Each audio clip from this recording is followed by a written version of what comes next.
Hello, welcome to Boardgame Basecoats, and today we are unboxing Hecatomb, Core, and the two expansions. So, of course, this is just part of my collection, but let's go ahead and check out what we've got here. First of all, the rulebook. This is what came in the original set. Nice rulebook, full color, really clear explanations. We've got 4 different dooms. Here's the setup for the game, and it does take up quite a bit of real estate. Now, I've streamlined it a little bit. Turn sequence is clear. Yeah, here's part of that streamlining. So tapping, no, use tokens. Purpose of the game is to reap souls. Yeah, so grab 20 and you win. It definitely has a weird pacing. Here's one of the cooler parts of it, how combat works.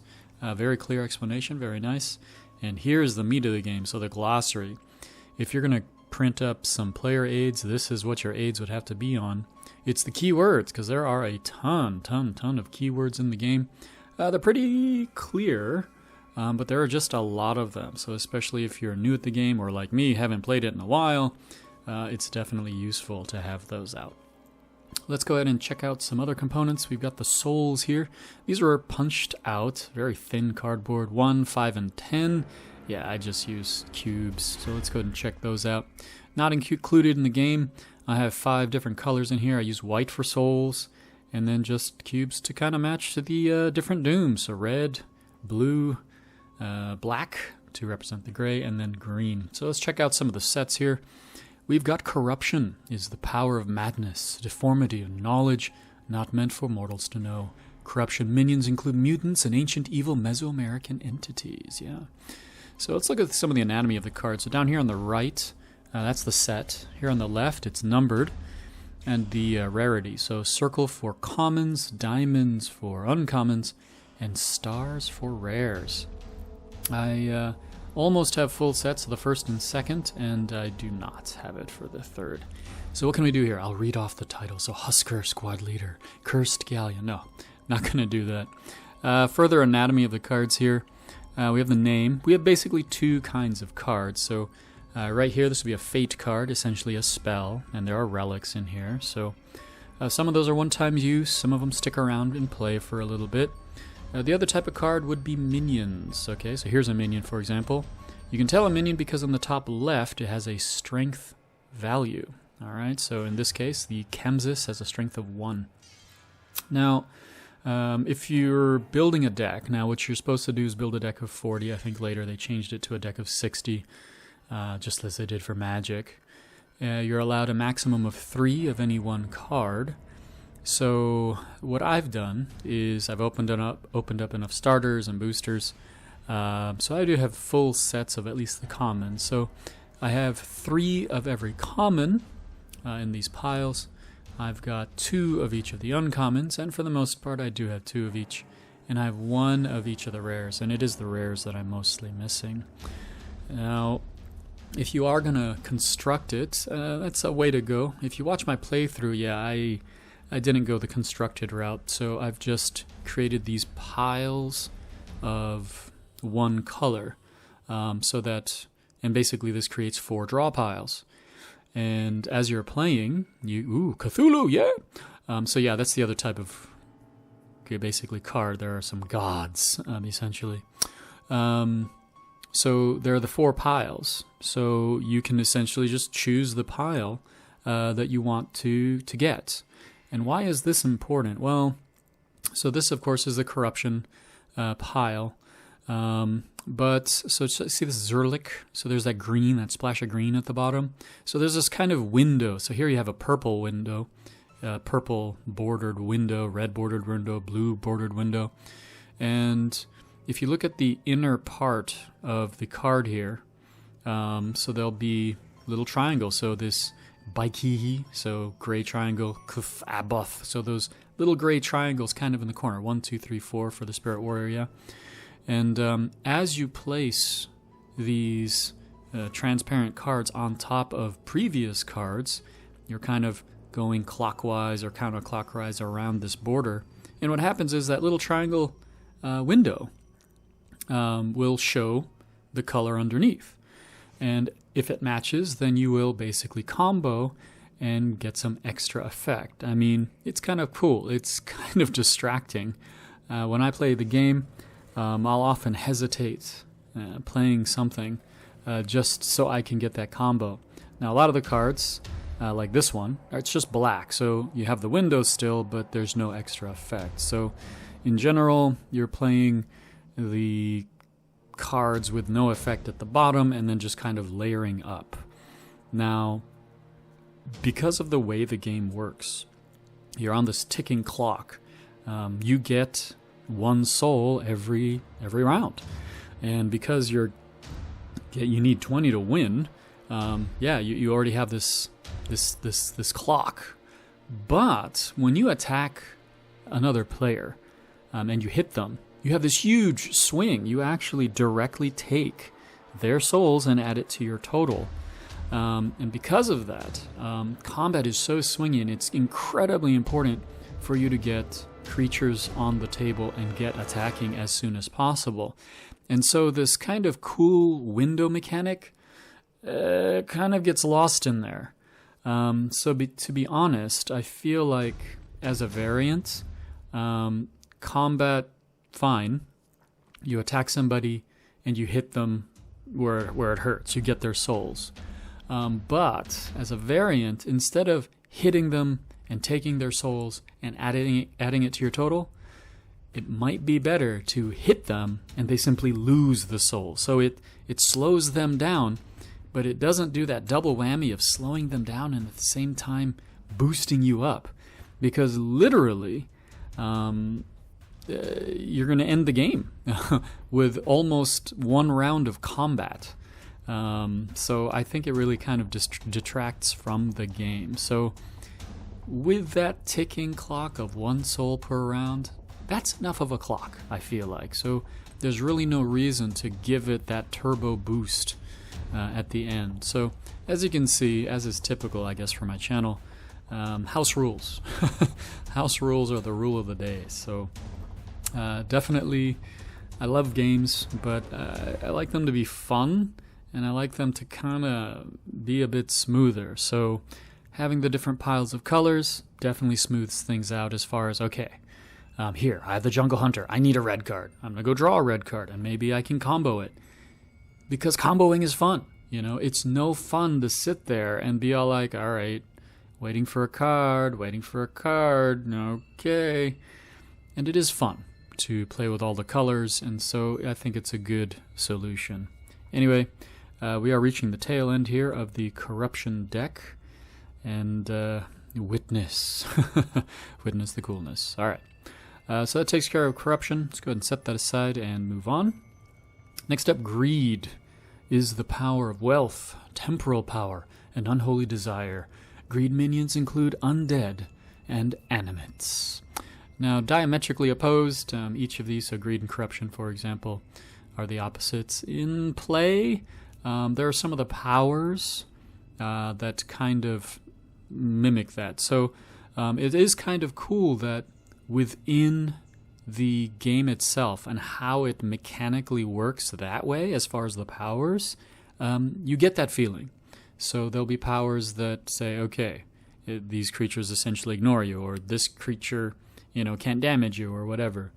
And because you are creating these abominations, they're basically combining all of these powers. Okay, so how does this work? All right, so if we have a creature, say this hungry chupacabra, all right, brain surgeon right here. So look at the top. The top will be a power that can carry through the abomination. So right here, this hover disk, it is a relic. So that relic keyword will carry through the entire abomination. So as you build on top of it, it may add up extra powers, okay? So this one didn't have any extra power, all right? So let's find a creature that does. So right here, the Husker Anima. So that power, whenever blah, blah, blah. So you're creating this clockwork right around, and all of these powers will add up, and then you're going to have this creature that, is a combination shambling whatever, a relic. It has the ability to attack immediately. It will ignore certain damage or whatever. Now, in practical terms, it's usually not a great idea to build up a level 5 monster, right? How does that work? So if you have a level 2 monster attacking, it will hit the other player for 2 souls worth of damage, and then you gain 2 souls. If you attack with a 3-layered abomination, it hits the other player for 3 souls of damage, and then you gain 3 souls of life, essentially. So that's how that works. Now, when the creatures attack each other, that's when the strength comes into play. So right here, for Forsaken Shelf, that's 6 points of damage, will go to the creature. The Pythonnos creature right there for 2. And you're looking at the layers. So if your top layer has a 5, yeah, and your opponent's top layer has a 2, then your 5 will hit the entire creature. It'll tear through those layers. So you're going to keep discarding that other creature until all of the damage of your abomination basically clears out all those layers, and vice versa. So let's say the top layer of that opponent's creature is only a 2, but their next layer is a 5, okay? And the cool thing about this is you can get the layers in such a way that the damage will kind of stop, right? So if you have a creature right here, so like the Maw Blade with that big old 6, so a creature hits you for a total of 5 right there, well, it doesn't clear out the creature because you need a 6 to clear it. So this is kind of a cool way that they handle the damage, they handle the souls, and I always kind of liked it. Now, one of the things about the game is, let's say you put a minion into play, so this Charnel Force or this Forsaken Shell, so it's sitting there in your little tableau. It can't do anything, it's just a minion. So minions can't attack, they just kind of hang out there, doing nothing. Only abominations can attack, and only abominations can block. So simply having one out there, yeah, that's not going to do it. I feel like they could have done more to take advantage of that fact, or, made it a route of victory or some way. There aren't too many things that take advantage of just, spamming and sticking creatures out there, or minions out there just sitting there. And honestly, because of the swinginess of how combat works, yeah, you don't want just a minion out there. You want to quickly smash these creatures together and have abominations. So it is kind of weird when you think about it. So this contamination team's out there, and then you're going to smash in this 001 android into it, and then this giant feeder smashing into it. So, you have that in your mind like, ew. Yeah, abomination is definitely a good name for the critter that you have created, yeah? So it really does feed into this horror vibe of the game. And if you've been checking out the art here, it is definitely dark. So this came out, 2005? And I got into CCGs and Magic the Gathering. I mean, this came out pretty much right when Magic came out. So I really feel like, this horror route was kind of a loss that they didn't follow through with it. Anyway, Deceit is the power of lies, trickery, and shadow. Its minions include shapeshifters, mutants, and haunted objects called animates. All right, so we've reached the halfway point here. Now, let's just talk a little bit more about the powers, okay? Now, right there, so you saw something there, a power that taps, okay? So you'd essentially tap the creature and use the power that it has. Now, honestly, I feel like those are the suckiest ones. So right here has a Guardian ability, which is always active, but then that tapping ability, really gotta say, there were not very many tapping abilities like that in the game. So right here, look at this Parasite, Destruction, right there. So those powers, those keywords were good, because they were always active. But the tap to use abilities really kind of suck in this game. And because of the way that Magic worked, this game inherited some of those timing issues. So this blue one, for example, if the card hasn't popped up yet, but it will, there was this thing where you tap an attacking abomination. Well, that's great. I'm going to tap it or tap another abomination. But then you still haven't blocked the damage. So, you know, those kinds of things carried over into this game and really just kind of made it ugly. And because of that, you know, their original intent versus what emerged in the gameplay made certain cards useless. And because those tapping abilities were kind of sucky, it's kind of like, well, you know, it's there. But anyway, one of the things about this game is that if you look, so here this green power, and here this blue power, and here another blue power right in the middle, right? Because of that clear window, those are actually quite powerful. So definitely those are the ones to look for. And those can be pretty swingy too. I often go for the ones that allow you to draw cards, go for the ones that force your opponent to discard cards, and there were ones to just remove creatures as well. So those are powerful and definitely worth looking at. And again, because of the way I have the decks, where it's just the colors, you can get those combos much quicker. So it definitely creates a very nice pacing of the game to do that. So for the naysayers out there, no, give it a try. Purple, of course, is the wild. The blacks are nothing. Mostly of the time it's just flavor text. It might have some effect. Now, one of the things about the game that was kind of annoying, so these plastic cards have a couple issues. So number one, they do blackjack rock. They kind of stick together. All right. So as you've seen me shuffling through here, you might see some cards sticking together. Yeah, that was definitely a problem. Number two, obviously the shape of the cards. Yeah, these pentagram cards are a pain in the butt to shuffle. Basically, yeah, I mean, I have a way to do it, but it's definitely a pain in the butt. So challenge there. The third thing that was annoying about these cards is this plastic is definitely not very sturdy. These cards are more brittle than you might imagine. So as I've been going through these cards, I don't know if you have noticed, but quite a few of these are chipped. And interestingly enough, most of the chipped cards were the uncommons and the rares. So I don't know if it was how they were cutting these at the factory and then assembling their booth. Hey, Beelzebub. I don't know if it was something about that process or how they had it when they were shuffling them in. But yeah, lots and lots of chipped uncommons and rares. So definitely a huge annoyance. And whatever that process was, I'm sure it fed into the weird distribution of rarity throughout the sets, because it wasn't just the original set, but the second set especially was ridiculous.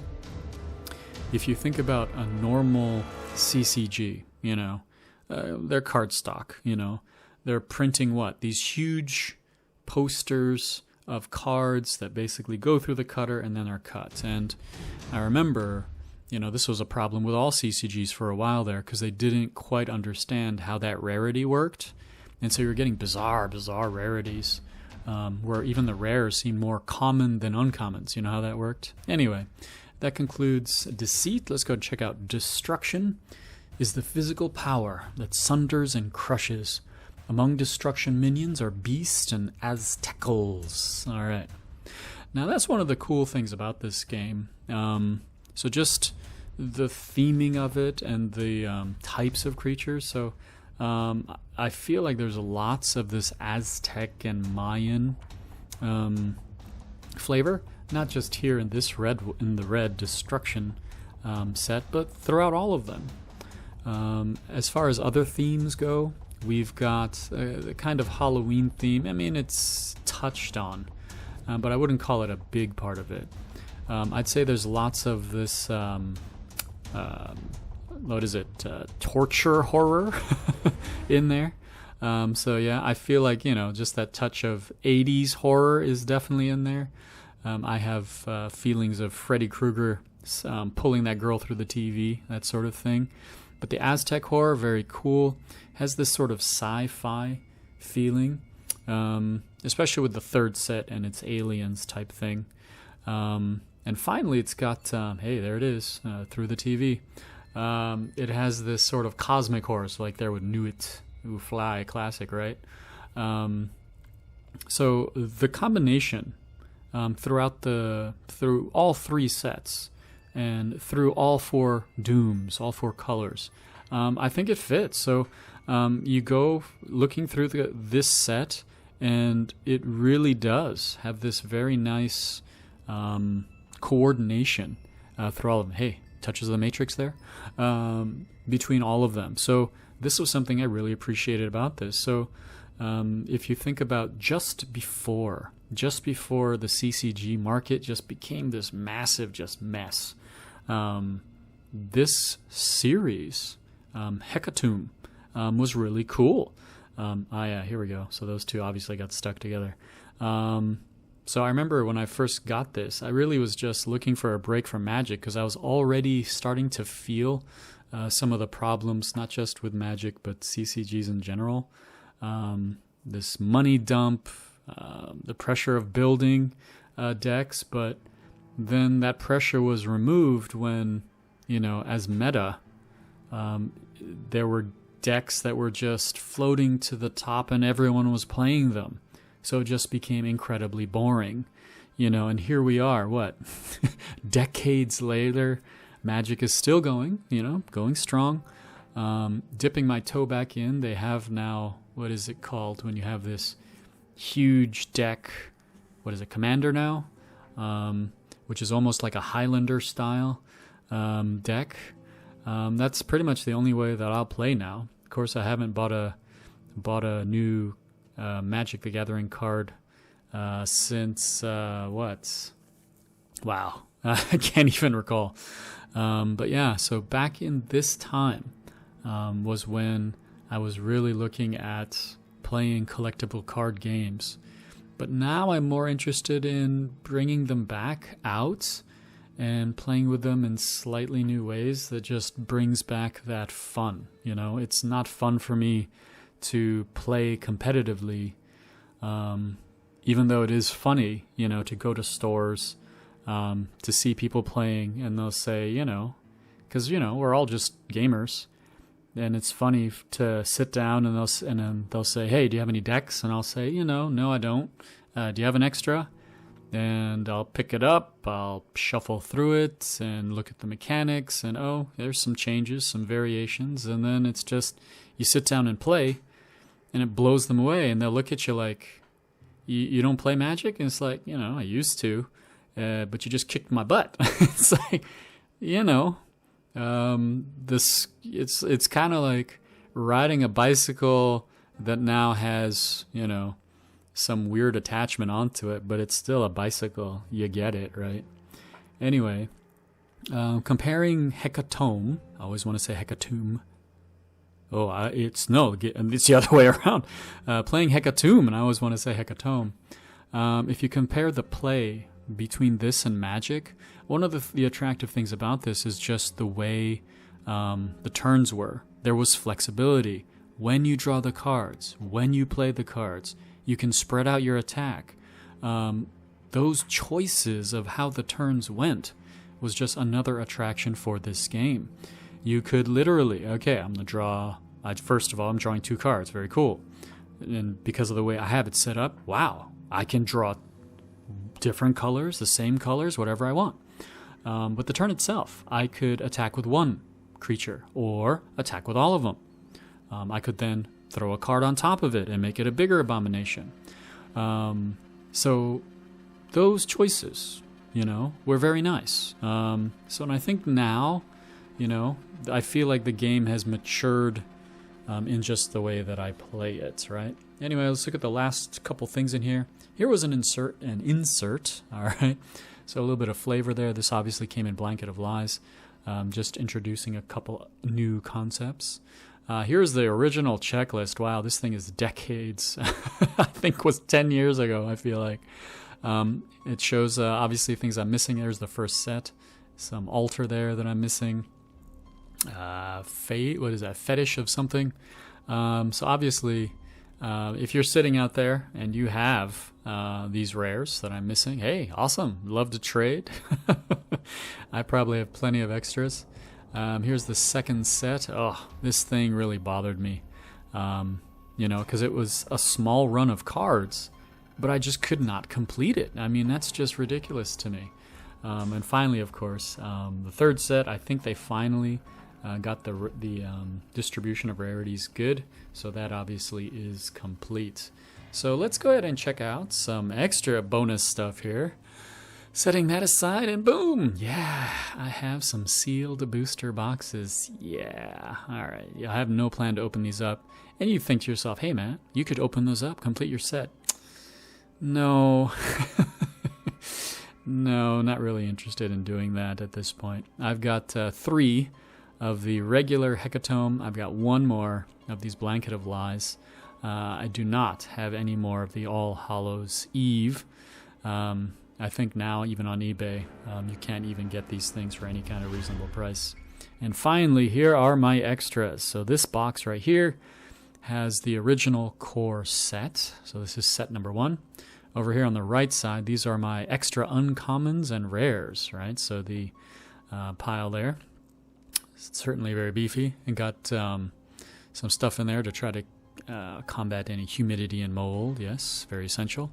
Let's look at box number 2. Now here you can see my attempt to get Last Hallows Eve. Yeah, obviously got some extras. So on the right and along the top, you know, those are my extra uncommons and rares. So even right here. So definitely tried, you know. When you get into the collectible card games, you just push for it, and, you know, I eventually stopped. I stopped getting into collectible card games, yeah. Finally, though, Blanket of Lies. Just a little tiny bit of extras here on the left side, uncommons and rares, and then just the commons right there. Alright guys, and there it is. So pretty much you've seen it all. You've seen my set of what I've got in my collection. I've got the tokens that I don't even use. I've got the cubes that I put in there to kind of streamline how the game works. And you know, it's interesting, just decades of playing through games and just realizing what works and doesn't work and what is fun. And so maybe some people might question, hey man, why do you house rule so much? And that's just it. Especially with older games like this, just with experience, you start to think, you know, there are ways to improve this now. And ways to improve it so that you can still pretty much play with all the components, right? The life of the game, how the game grows and the meta grows. Certain components will age themselves out of use, like that whole tapping thing, right? And that's just the way it goes. So I really have no problem with house ruling, especially for the sake of fun. So here it is, putting them away into their respective bags here of color. Again, each one of these bags, each one of these colors represents 3 different sets that really did end up working well together. It is fun, you know, especially now in this Halloween town, to take out the collection, play a quick round of it. And it's funny because my playthrough is almost not really a playthrough just to win, but kind of a playthrough just to show you some of the weirdness of the game. So really do hope you enjoyed this walk through memory lane, and that you do check out the playthrough just for the fun of it. Thanks a lot for watching. I really do appreciate you guys stopping by, whatever your reasons. Thanks a lot. Bye.